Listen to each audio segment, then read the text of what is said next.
এই যে দেখেন জমির চাল কুমড়ো সিদ্ধ করলাম। দেখেন এগুলো হচ্ছে মরিচ ভর্তা দিয়ে খাবো। মরিচ ভর্তা দিয়ে খেতে অনেক মজা। দেখেন এগুলো কিন্তু সিদ্ধ করার সময় খেয়াল রাখতে হবে যাতে বেশি নরম না হয়। একটু একটু শক্ত যখন থাকবে তখন নামাতে হবে।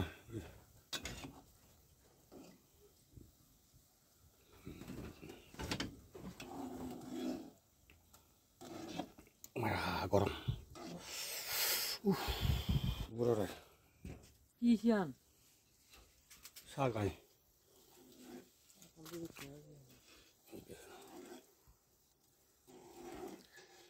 আসতেছে না। আর এগুলো হচ্ছে যে আমরা বলে রসুন শাক, এগুলো খেলে কিন্তু জিল কিন্তু যে জিব্বাগুলো কিন্তু নাচানাচি করে আর কি।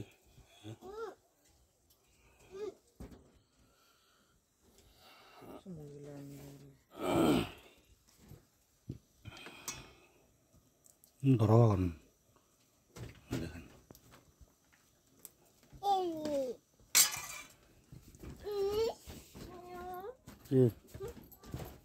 কি নাম বলো, কি নাম বলো, কি নাম বলো।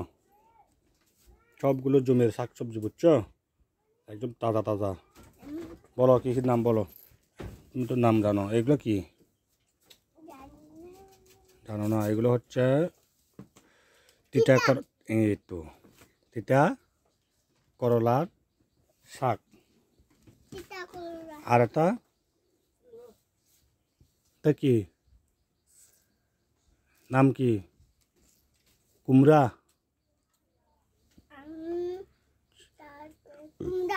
শিল কুমড়া।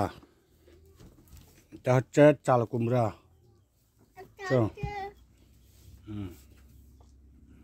কুমড়া হচ্ছে দুই জাত, দেখছো? এখানে কি সাদা নাই, এটা সাদা আছে। আর এর নাম কি? ভুট্টা।